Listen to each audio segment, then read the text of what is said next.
morning, good afternoon. Thank you for joining the 19th session of the Sustainability Insight. Firstly, I'd like to introduce our organizing team from UNESCO Jakarta. My name is Sachi Suzuki, JFIT coordinator. And here we have Bidyani Ahmad, Lokmi Hamdani Akbal, Gani Mulia, Chipta Yamatsanda, and Martin Lajobunsu. The title of today's session is Youth Leaders for Climate Change Resilience. We proudly present Professor Shahbaz Khan, Director of UNESCO Regional Science Bureau for Asia and Pacific as a moderator, and we have two distinguished speakers, Dr. Amanda Katili Niode, Manager of the Climate Reality Project Indonesia, and Ms. Saraswati Siahaan, Activist of Youth for Climate Change Indonesia. We are ready to take your questions through the Q&A box and the Facebook page. If you wish to receive e-certificate, please fill the attendance list, which we are going to share during the webinar. The Professor Shahbaz, the floor is yours. Thank you very much, dear Dr. Sachi. I am so excited to have Dr. Amanda Katili with us. She is a real leader in climate change issues, both for Indonesia and globally. She's leading a very big effort which connects many countries with the efforts of previous Vice President Al Gore of the United States of America. We will learn more about that project and how especially it links with the young people. So welcome, Dr. Amanda. And Dr. Amanda has also played a very important role with the policy issues with the Office of the President of Indonesia. Indonesia is a very important nation dealing with many such challenges in climate change and how to empower people. So we'll learn a lot more today. Also, we have Ms. Saraswati, who's a graduate from the efforts of Dr. Amanda with UNESCO, with UNITAR. And we are so happy to see the success of Saraswati, and we want to share that success with you. In UNESCO, of course, gender is a priority. I'm very pleased to see two very capable colleagues who are give us many ideas about the empowerment of gender and empowerment of youth to play a very important role. In UNESCO, we have Climate Change Action Network, UCAN, which is also linking with youth. And here in Indonesia, we have youth as a very important part of our actions, which we will hear today, especially linking with UNESCO sites, biosphere reserves, and World Heritage sites. To begin with, Dr. Amanda, if I can ask you to describe to us what do we understand in terms of the climate change resilience, what it means to you. So please share your experience on this important concept. Thank you. Hello. Thank you all for joining us. Hello, Saras. Saras is our success story, one of our success stories in our program in Indonesia. But it's interesting, Professor Shahbaz, you asked about the issue of climate resilience, because usually we only talk about how to reduce emission, how to minimize climate change, but it's rarely that we looked into climate change resilience. Actually, when you talk about resilience, is flexibility, durability, elasticity, that you can bounce back. That's the general term. But in terms of climate change, resilient means strengthening the ability of human and non-human systems to withstand and respond to changes in the Earth's climate. So climate change resilience is the bridge between the mitigation, which is to reduce greenhouse gas emission, and adaptation, adapting to a changing climate. So resilience underscores the specific impacts of climate change for individual communities. So you are looking more into the micro aspects rather than the macro aspects of a policy. And that's what we have to really concentrate on. Because, and yeah. Please continue. So you are saying the resilience is a concept. Usually people do not look as much, but it's very important to empower Right, community. And right. it's at a micro level, but it will also go all the way to the policy level. Please continue. This is very important for us to learn about this concept of resilience. Right, because usually, either international negotiations, national activities, you concentrate mostly on the terms of mitigation and adaptation, and rarely talk about the ability of communities to bounce back to a better situation. Although there are programs and activities, but it should be upscaled or mentioned continuously on a national level. At least that's my opinion. So that's a very important definition. And that's where, if it is the ability of the local communities, then youth and women have to play a very important role. That's Mhm. why today we are also focusing on the young people. So that's the link. Thank you for explaining it in a very clear way. So it is beyond mitigation and adaptation, beyond scientific terminologies of greenhouse emissions. It's looking into how do we strengthen local capacities, and that's where the concept of UNESCO sites is also useful. So I will come now to ask you about another very important area before I move to Saraswati. You are leading, Dr. Manda, this climate reality project in Indonesia. Can you tell us more about climate reality project? And also please link with this definition of resilience as well, what you're doing which helps improve resilience of local communities. So, the Climate Reality Project is a global organization founded by former US Vice President Al Gore. He is also a Nobel laureate, and it was founded in 2006. Right now, it has 31,000 volunteer climate reality leaders in 170 countries.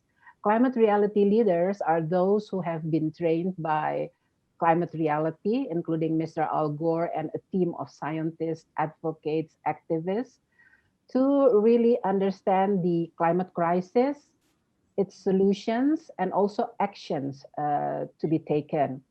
And the mission is to catalyze a global solution to the climate crisis by making urgent action a necessity across every sector of society.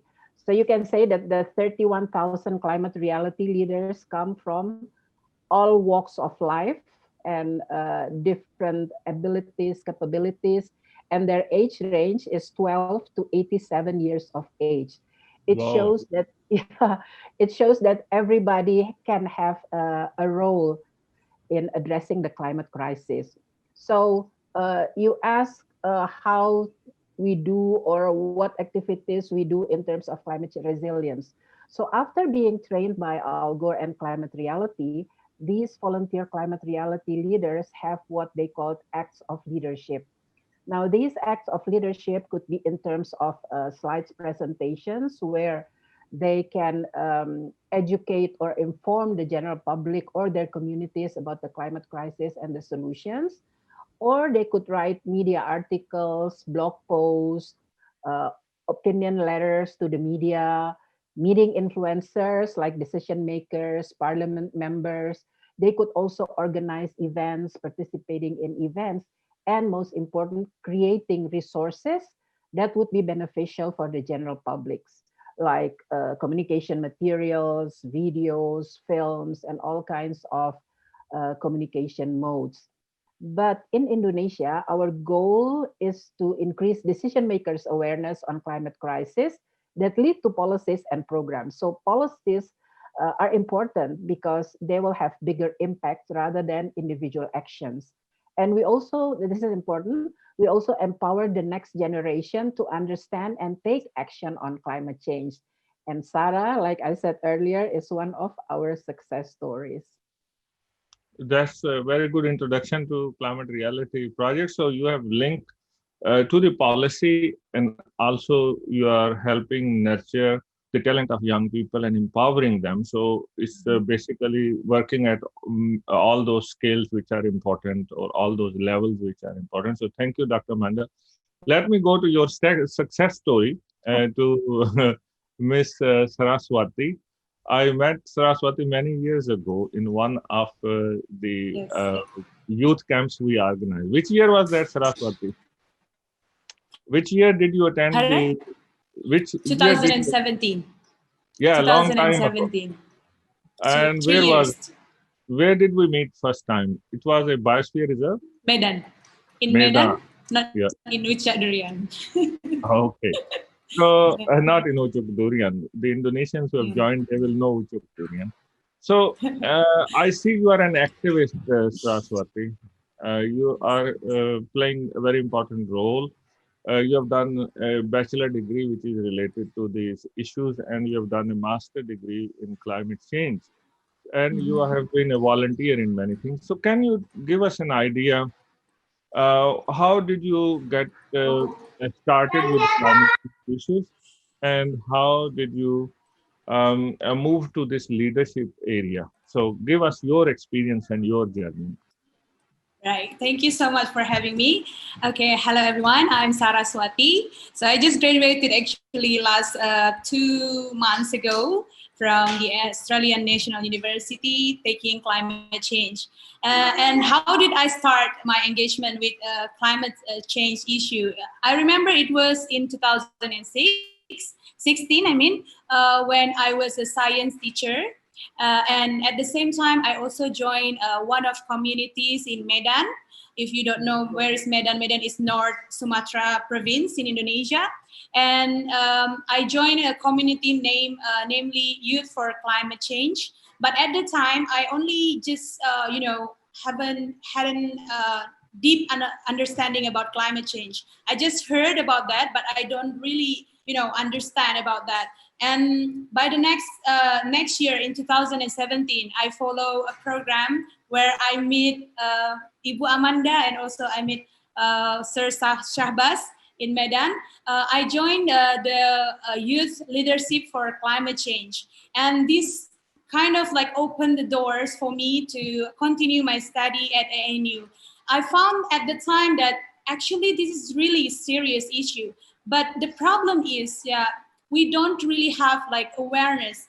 And perhaps you may know that the awareness of climate change in Indonesia is still very low, it's still limited. So as my personal calling as an educator, I feel like I can, as a youth, I can do something related to this. Like I can contribute by education, because my background as an educator. So why not I just contribute by giving education? Because I remember that I ever read like research from Jakarta in 2018 done by Sulistiawati et al. They found that actually only 5% agree climate change is very serious issue. The rest is just they don't believe.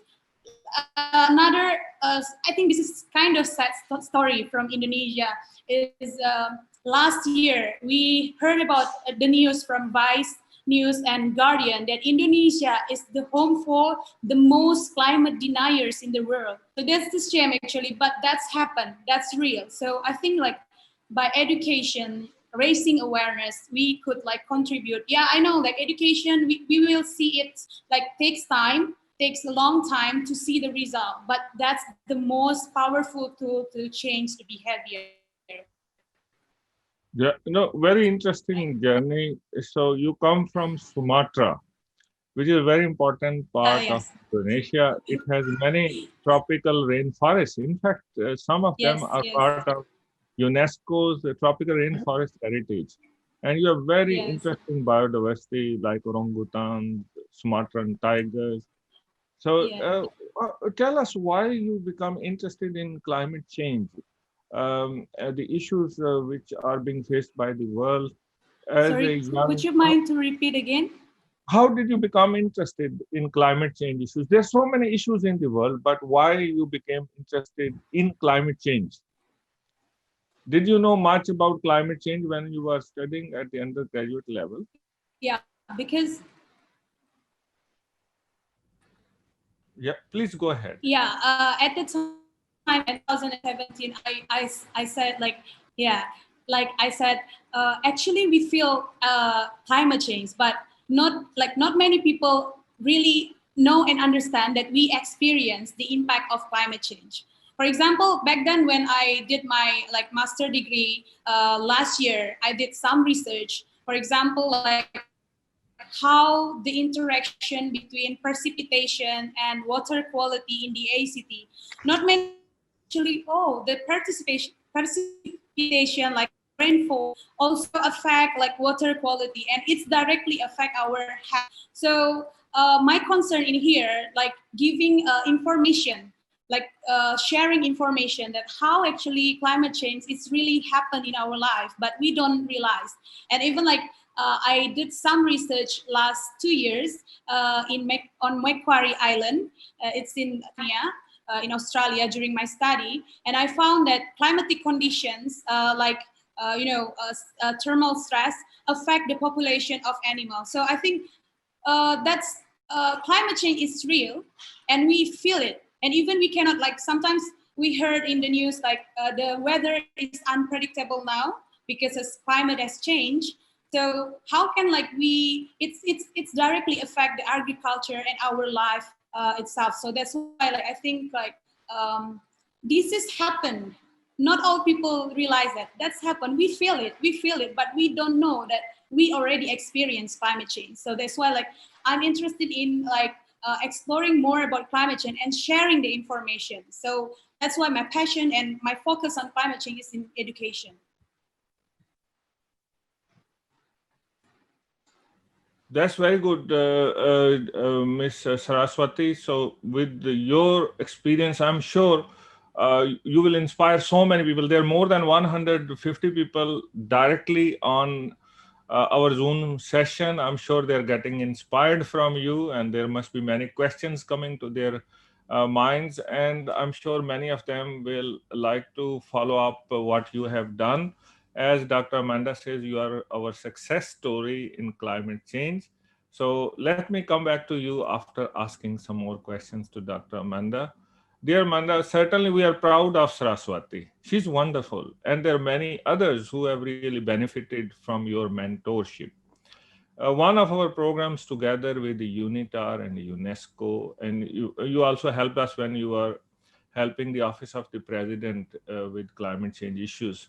We organized these youth leadership camps for climate change from 2017 to 2019. And Saraswati is also a graduate from there. So can you please give us more ideas how we have more success stories like Saraswati? How do we inspire more young people? What we have learned from those camps? Well, actually, the basis of our activities is the Paris Agreement on Climate Change. There is an article there, Article 12. It's called the Action for Climate Empowerment. So parties or countries are encouraged to include education, training, public awareness, public access to information, and then public participation in decision making, as well as international cooperation. So the Youth Leadership Camp for Climate Change, assisted by UNESCO, is also part of this. So the COPPAS is the Article 12 of the Paris Agreement. But basically, what we do in Youth Leadership Camp for Climate Crisis is giving the youth the opportunities to learn about the basics of the climate change and also the climate crisis, its impacts and solutions. But most importantly, they also have to know how to engage their communities through a number of communication tools. So the activities with UNESCO involve a 3-day event. And there are indoor and outdoor activities and hands-on experience, actions on the ground. And then there are also post-camp activities where we monitor the participants' activities after the camp.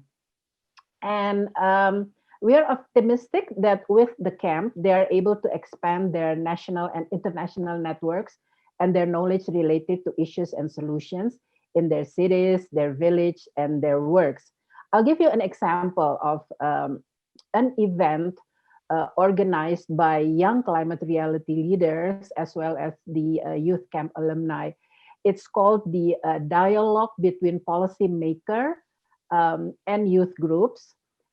So, you know, policymakers are usually keynote speakers, right?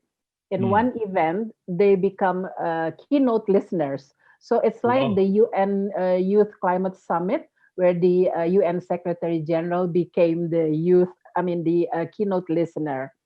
So the policymakers listen to youth opinion and suggestions that they have prepared through focus group discussions and intense communications among them. And in the process, we had youth representing 40 credible organizations in Indonesia related to environment and climate change. And we hope that their actions will snowball to more activities among young generation. That's really very interesting concept, dear Dr. Amanda. The keynote listeners, not only keynote speakers. So I think that's where the people who are more senior, they take a back seat and they learn and listen from the young people. That's very interesting and very important. I want And to explore. you wouldn't believe that who the keynote listeners were. Among them were the Vice Minister of the Ministry of Environment and Forestry. We have Hmm, Parliament members. We have Echelon one of the important ministries in Indonesia. that's really very, very powerful. So they take the messages from the youth and they're listening. It should help them have better Mhm. policy. Uh, I have a question to probe a bit more. Usually, youth and women may be ignored parts of society as well. Not in Indonesia. I would say that Indonesia is very proactive, but there may be very shy people as well. In front of seniors to speak up about these issues is not so easy because our culture in many countries is please don't speak when your guru, your teacher is talking. So you must just listen and be very Mhm. obedient. Mhm. How do we promote this culture of probing, understanding, speaking up? So, how we actually bring this leadership, which is within these young people and also in women, indigenous people. So, from that point of resilience, what is your take on it? How do we make them speak their mind? That's why in climate reality, as well as in the youth leadership camp for climate crisis, we have mentors. So they stay with the participants all the way through the programs. They build rapport. The mentors build rapport with the participants, so they will put the participants at ease. To express their opinions and their concerns either in writing or in speaking, but mostly in speaking. And then in the youth leadership camp for climate crisis, they join in groups.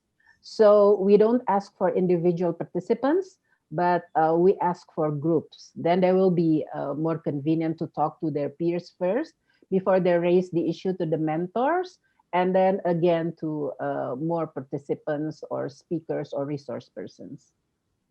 So there is a group of people who join the camp. Like in case of UNESCO, I remember that we could only take a small number out of very large number of applications throughout Indonesia. So they come to a place together. Usually, how many days, Dr. Amanda, these people come together for this camp? Assisted by thankfully by UNESCO, we can have a 3-day youth leadership camp for climate crisis. But sometimes we have a 2-day camp or even day camp, depends on the resources. If So it's a from one one day day camp, to three one days, day to 3 days, and then and they we come from can all adjust parts it. of Indonesia. Yeah, and they paid for their own transportation. Yeah, so they show their commitment by putting their own money on the table to pay their transportation. When they Mhm. come to the place, then they are mentors. And I remember many of those mentors, of course, they're senior people like yourself. They're also some young people as well. So it's a Mhm. mix of different skills. What is the background of these mentors, Dr. Amanda, for such kind of camps? So again, like I said, in climate reality, they come from all walks of life, from all professions. But in the training, in the climate reality training, we get the basics of climate change issues. So it could be anybody with any background, but those who have passion, you know, in really talking about the issue, in talking to young people and following up. That's very important. Not only a 1-day deal or a 3-day deal, but sometimes it's long term. And in climate reality, we have several that, or many actually, that have been with us for 11 years since the climate reality Indonesia was established. So you have a mix of these mentors coming from different walks of life, and they spend time from 1 day to 3 days. They discuss very openly about the issues of climate change. And I also remember you give training on many skills. Like one of those skills where they were supposed to produce a video about an issue facing their area. Can you please tell us about those communication skills they learn? I found that very interesting, from nothing to build up a story to understand all the challenges and present them in a very concise way. Right. What we like most was, there are several kinds of training. What we like most was the one where the participants learn how to make video clips using their cell phones, using Yeah. their mobile phones. But the key is to have an instructor that, again, has a passion and understand the issue. Because if not, we wouldn't be able to finish a program in such a short time. Yeah, no, thank you very much. I will come back to you. Maybe this is now the time I can ask Saraswati about her own experience when she was in this youth camp for climate change, the leadership camp. What did you learn? What was most inspiring thing you learned, and how did you link with these mentors? All right. So as I mentioned earlier, that that's the first word that I heard about climate change, and at the time I see like, yeah, this is happening, and like not many people knows, and actually youth also can be the part of solutions. That's one I learned. And as we may know that to address climate change is not about like one country's problem and everyone's problem. Actually, for of the whole world, the whole part of the world needs to be participate. So I learned that we can, as a youth, we can also the part of solution, probably by using social media. So like what Ibu Amanda said, that we made a video and we share the video and we ask our friends to like give a thumb. It's not only about that actually. By asking them like, could you please to give a thumb for our video? Actually, we already promote about climate change to them. At least they will see it, right? So I think that's the way. Like we need to share more and more as a youth. We use everything that we can, like social media. I think it's one of a good media to share with them. And by that camp, and I learned and then give a chance to be selected to tribal climate change in the US in 2017, where I met you at the first time. And at the camp, I learned that actually sometimes in Indonesia, the missing point is to engage local communities, like what Ibu Amanda said. So in that camp, I learned that how important the role of indigenous people, because indigenous people is directly connected to the nature. They appreciate the nature, they appreciate the water, forest, and they try to keep it like safely, try to make it continuously in the future. So that's the thing, probably a kind of missing point that I think like Indonesia should learn about that. Yeah, I know that some program in Indonesia already like involve local communities, but if we look at deeply to other rural area in Indonesia, not so many people like being approached to like involve in climate change. So I think what I learned from that camp is like how important the interaction between indigenous people, not only indigenous people, but supported by academics. So in the camp, there is also academicians that give like share their research and also some local governments that involved in that camp. So I think three of these interaction is very important: indigenous people or local communities, and also academics and supported by local governments. Yeah, that's very interesting. So this is a very important part of our learning, the role which indigenous people can Yes. play.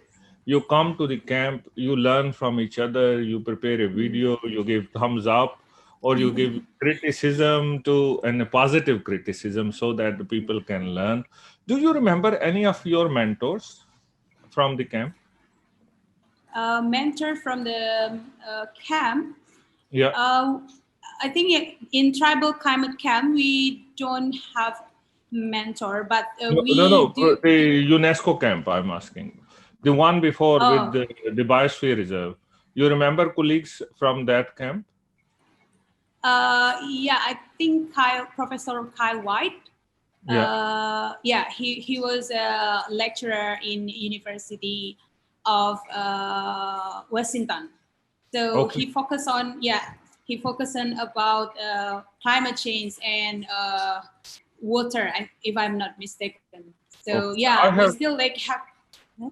Yeah. This was a question which I did not tell you, so I'm sorry to ask you. It's okay. It's But okay. I'm testing your confidence also. How many people were there, Saraswati, in your camp? How many young people came to your camp in Medan? In Medan, Yeah. it's there is I think 50. We have 10 groups. Yeah, Yeah. we had 10 groups, and every group were consisted of five people from diverse background.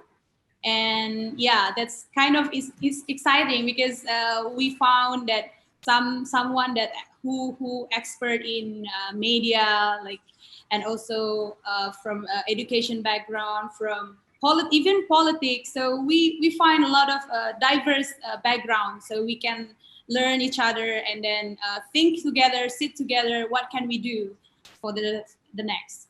Yeah. Okay. My next probe in is with those 50 young people, they have come from different parts of Indonesia. Yes. How many are your Facebook friends now? My Facebook friends is From almost that camp. From that yeah. camp. I think it's 30 something, almost Wow. 40. Yeah. 30 of. So that's really the power of networking and social Yes, media. exactly. Now you are alumni of the camp who are connected together. So do you follow what they are doing? Are they doing interesting things about climate change as you have did your master degree and you're following education? Yes. What are those Like, young people doing? so we actually have a group, social media group, WhatsApp group, and we still stay connected now. So the group is Youth for Climate Change Indonesia. And I think Ibu Amanda also kind of leader over there. And wow. We still have keep in touch. I know this kind of a new normal because we cannot have face-to-face program, but we still have program like webinar. And also I remember my friend from Riau, he is the leader, and then he promoted like reusable bag and drink bottle to campaign that, and also plant mangrove in some part of Indonesia. So we still stay connected, and they still do the program. So it's not stuck over there in that past, but they still keep going on. And until now, if we have like me and my colleague, where I meet them in the in the camp, we still do like live, like in Instagram. We share our knowledge. I know that not many people like watch at the time, but I remember that one of my colleagues, my junior, asked me about climate change after the session. So they are get involved, like, oh, that's kind of exciting. Can I know like more? And she asked me more, and even she said that I would like to take a master degree in climate change. So could you share your experience? So from that, I think like even it's very only small talk session in social media, but it affects. And I believe at least one person will attract with that. Yeah. Wonderful. I'm sure some of them are connected today. There are 169 participants who must be listening to you. Your friends would be also there. This is how we make our networks in life. In UNESCO, we have Climate Action Network, UCAN, which is for the young people. Colleagues who would like to know more about this Climate Reality Project and about the UCAN and about the youth camps, Dr. Sachi Suzuki will provide you with the links, and Miss Vivid as well. Please continue to put your questions, but I'm sure you are finding this conversation encouraging, and it is also inspiring to listen to the story of Saraswati. Let me go back to Dr. Amanda again. Dr. Amanda, in Indonesia, it's a very, very interesting nation because it has a large population, more than 260 million people. It's a middle income country. It has one of the highest percentage of the remaining tropical rainforest. So, and there are more than 17,000 islands, and climate change affects Indonesia in many different ways. So can you please give us ideas about what kind of skills society needs to develop to be ready for the climate change? And of course, with your experience also advising the Office of the President, what have we learned? How do we build these capacities at different levels? Thank you. That's an interesting question that we really should explore more on the options on how to address climate change in Indonesia. But in doing that, usually there are three categories. One, what can you do as an individual? Hmm. And that would be based on the knowledge that we have or that you have either through your peers or by learning through the media, books, or even classes or courses. So what can an individual do? And the second one is in the terms of an organization, a company, a university, for example. Their efforts would be bigger than just an individual. And then the third category is, of course, in terms of policies issued by the government. So that would be the key. Policies would be the key because it will have bigger impacts. That's why I would like to get back to the Article 12 of the Paris Agreement that I mentioned, where all countries are encouraged to do, again, education, training, public awareness, public access to information, public participation in decision making, and international cooperation. Of course, we would like to do, big programs, and we would like to see the impact or the results right away, but that would be impossible. So to relate it to the Youth Leadership Camp for Climate Change, with the assistance of UNESCO and also other organizations, as well as the Indonesian government, we now have 2,500 alumni like Saras. Of course, not Wow. everybody is active, but in training the youth, it will be based on the local situation. So it's not just one recipe for all. For example, a training in East Java would be different than a training in Sumatra, for example, Mm. because it will be site specific with their problems, and then also the network with those who can work with the youth in that areas, as well as the policy makers. And then there are tools that climate reality will provide for the participants. That's very interesting. Can you please tell us also, Dr. Amanda, some of those tools which you provide as well? The first one is, of course, the slides presentation. For climate reality, it's the slide presentation that's prepared by the headquarters of climate reality. Very visual, less words, almost no tables, very visual that you will be able to understand right away what the issues are. And you can see that for those of you who are interested, you can see that in the Climate Reality Project website. You just Google that.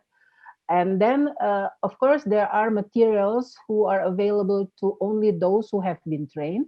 But then there are also materials for the general public who are available for downloading. So that's one. And then the second one is, of course, would be action on what to do, checklist on what to do, opportunities on what to do, not all from our side, but some also from the discussions among the participants, either the youth leadership camp participants or other events that we are organizing, because we are continuously organizing events. And in terms of event, for those of you who are interested, in October 10 and 11, there will be a global event called the 24 Hours of Reality. Again, you can Google about 24 Hours of Reality by the Climate Reality Project.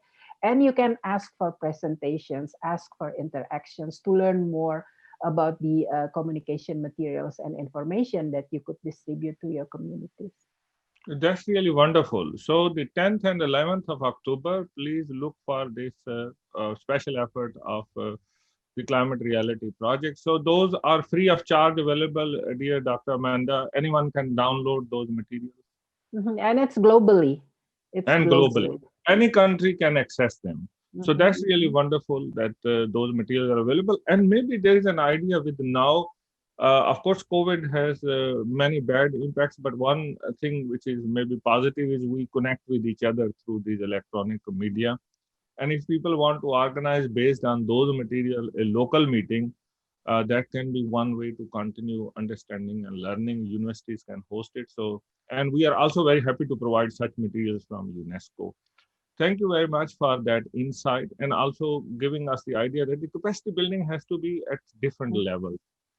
At the individual level, all of us must learn. Then we need to bring it to different levels of government and policy. And of course, at the global level, the Article 12, which you have mentioned, Dr. Amanda, that must be a very good guiding area for building capacity, for networking, international cooperation, and of course, SDG number 13 as well. So there is a lot of emphasis on climate change. So if we can go now to Saraswati. You went to Canberra, Saraswati, Australian National University. That must be an exciting experience for you as a young person. So what did you learn? Was it difficult to study at ANU, or because with all the experience from the climate camp, you can go through and you could be the top student very quickly? Tell us about your experience. So yeah, this was really exciting. Even now, I'm still like missing Canberra a lot, even though you may know that Canberra is like lonely planet, but it's always be missed. Yeah. So when I studied in Canberra, I learned that kind of related to climate change. I learned that it's kind of a challenge for us, because I believe that we have a lot of bright ideas to solve the problem, but the problem is like sometimes like political will and financial support can inhibit that action. So what I learned in there that again, collaboration, cooperation, and we need support from the government especially, and including the financial support to to do some actions related to climate change. And while daily life in Canberra is so exciting, and like academics life is very exciting, I learned a lot in there, especially how the way to interact in multicultural environment. I was at that time I live in on campus accommodation. So we in one block we had kind of like 20 until 25 people from a lot around the world. So I learned like some food like I never taste before, and was wondering how they also cannot eat like mango because they are allergic with that. So that's kind of thing. Oh, that's happened because I never like met Indonesian that allergic to mango previously, but yeah, there is like one of my friends. She is Australian, so she cannot eat mango because allergic. Yeah, so it's kind of like small thing, but I learned a lot, and it's happy to know like one of my friends who takes intelligence major, artificial intelligence major.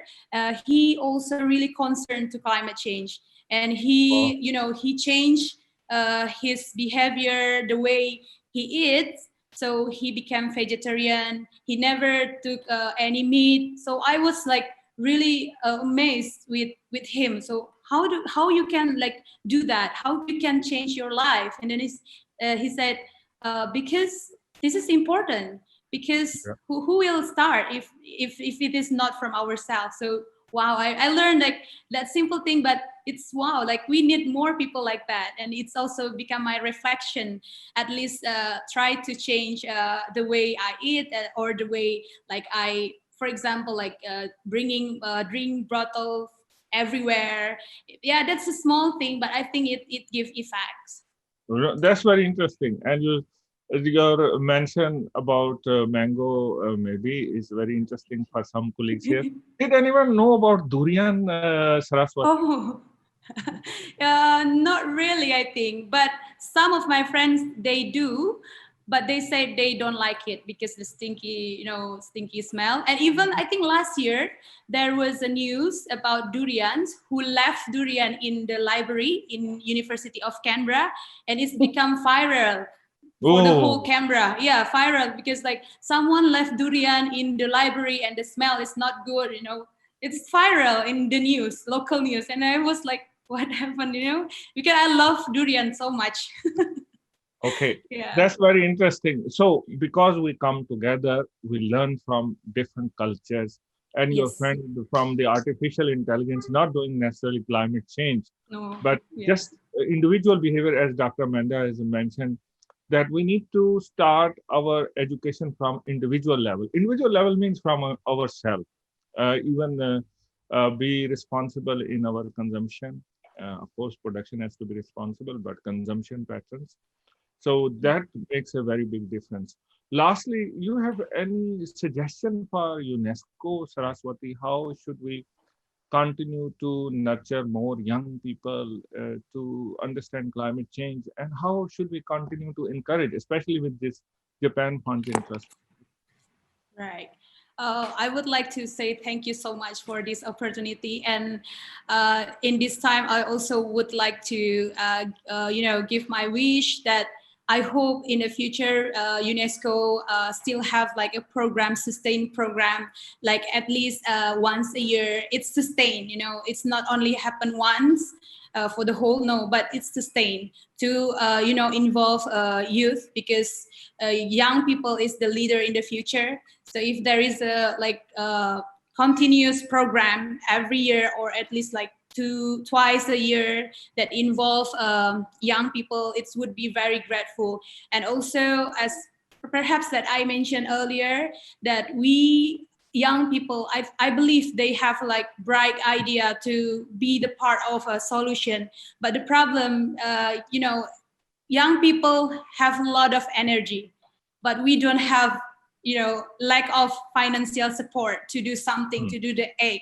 Yeah, it's not about the, financial support is everything. No, but we needed to do some action. That's the real, right? That's the reality. So that's why, like, I think if we could, UNESCO could support young people that really serious to tackle this problem, so it can get support for that. And also perhaps the data, for example, we also need research in tackling this problem, because the research also contribute to the solution, right? So I think the availability of data, and luckily we have BMKG, Indonesian Meteorological Bureau. They also open data for us, even though like some data need to be protected. I mean, need to be bought by us, but at least we have some availability data to access. So I think that's the thing that I hope we can get the support. Okay, dear Saraswati, you have so many ideas. I think I can have a webinar with you for the whole day. There is no doubt about it. There are many questions which colleagues have asked, so we will send them to you and to Dr. All Amanda. right. I have a few more things to ask Dr. Amanda, but really, you're full of energy. I only disagree with one thing. One thing you said, I don't agree, that the youth will be the leader of tomorrow. I said, no, they are the leaders of today. Okay. They are the leaders now. We need your leadership now. All of us have to play our role if we have to manage this big challenge of our times. We are worried about COVID right now, but climate change still is a very big problem for all of us. And youth is the way right now, and that's where we must believe in ourselves. And you have to play your role right now, not tomorrow, today. And you I have will been, quote. yeah, I will quote your yeah. We strategy. need you today. Okay, Dr. Amanda, our time is running out, but let me ask you a couple of questions from the point of view of UNESCO programs, and we have this Japan Funds in Trust program. Can you give some insights? How can we shape our programs to these different levels of capacity building at the, you said at the individual, at the policy, at the global level? Can you give us some guidance from your insights, which you have come across from around the world and especially in Indonesia? I think the key for our interesting activities, the keywords are international, Mm. interdisciplinary, and intergenerational Wow. activities. So I'm sure those keywords will bring better results. And we would like to encourage UNESCO and its partners to have more youth leadership camp for climate crisis working with us. And the most important thing is the actions on the ground and the hands-on experience in UNESCO sites. That's the strength of the camp with UNESCO. And also, I would like to have, the youth wherever, either in Indonesia and other countries as well, be connected to their Japanese counterparts, maybe digitally at first. And when the pandemic is over, we can have international visits between Indonesia and Japan, the youth exchange or other countries as well. And finally, I would like to quote what Al Gore said at the Indonesian Pavilion at the UN Climate Change Conference in Bonn 2 years ago. He said specifically, and I quote, "I want to encourage international support for Climate Reality Indonesia's flagship program, the Youth Leadership Camp for Climate Crisis." End quote. So we have his endorsement. That's really a wonderful endorsement. Thank you very much, Dr. Amanda, for that insight. So it's really a very, very interesting conversation with you, and your message is very important for us. So first of all, let me thank Saraswati also for the enthusiasm she brings. That's really wonderful. You are our success story. We want everyone to be like you with the empowerment which comes from such efforts of the youth camps. And Dr. Amanda, for your leadership. As you said, the three international, interdisciplinary, and intergenerational. That's a very important message, Dr. Amanda. Climate change is an issue which cannot be solved by any individual nation. It cannot be solved by an individual, no matter how powerful that individual can be. We need to build capacity at all levels. And from the point of view of resilience, Dr. Amanda has clearly described to us for the ability of the people at the grassroots level to be able to cope with the challenges of climate change. We need to build their capacity, and we need to empower them with the better understanding, and we need to provide them with the tools. Youth is a very important part of whatever we do. And in this regard, the Climate Reality Project is doing a wonderful job with the leadership of Dr. Amanda in Indonesia, and with the leadership of the previous Vice President of US, Mr. Al Gore. And there are so many people involved in this effort, so we appreciate that. Also, the work which Saraswati has described to us, very importantly, those youth camps with the help of Dr. Amanda, Climate Reality Project, with the UNESCO sites, UNESCO Biosphere Reserves, with young people coming from all over Indonesia, coming together, talking to each other, making simple videos, explaining their ideas, coming from different walks of life, and the role of mentors, very important. And giving thumbs up to those efforts, but making those networks. Saraswati has given us clear example of those 50 people come together. Maybe we don't remember all of them, but we become friends with some, and those friendships last very long. Role of social media very important. So connecting with each other during these times of COVID, this may be and has been a very key way for us to connect with each other. And climate change has not gone away. We need climate youth leadership now. We need all of you to play your role. And I'm sure we will continue to work with all these areas. I want to also highlight to you that we will be putting these links of the Climate Reality Project and the effort which is on the 10th and 11th of October. Very important. Please participate. From UNESCO, we have UCAN, the Climate Action Network for Youth. We will put a link to that. And also in my office, we have a special emphasis on youth and young professionals for disaster risk reduction. And this is active in 11 countries and also at a sub-regional level in Central Asia. So we will put also the link to that. We invite you to link with our programs of Japan Funds and Trust, and the related publications will also be provided. So let us create this intergenerational, of course, intragenerational equity as well, but intergenerational equity right now, where our mentors may come from any walks of life, from any age. They should impart the knowledge, and the young people should impart knowledge to them as well. So we have to work together. Climate change is everyone's business. Resilience can only come if we work at all levels, from the grassroots levels right to the policy levels, national as well as global. So intragenerational and intergenerational equity can be achieved only if we work together. And youth is very important part of that. Youth leadership, we need it now. Thank you very much. Have a wonderful day. Dr. Sachi. Thank you very much, Professor Shahbaz, Dr. Amanda Katili, and Ms. Saraswati Siahaan, and all participants for having this very enthusiastic discussions. The next JFIT session will be held on Monday, 5th October, Education as a Foundation of Inclusiveness, Leaving No One Behind. So please join this session. And please don't forget to fill the attendance list, which we shared at the chat box and also the Facebook comment if you wish to receive the certificate. We keep this form open 1 hour from now.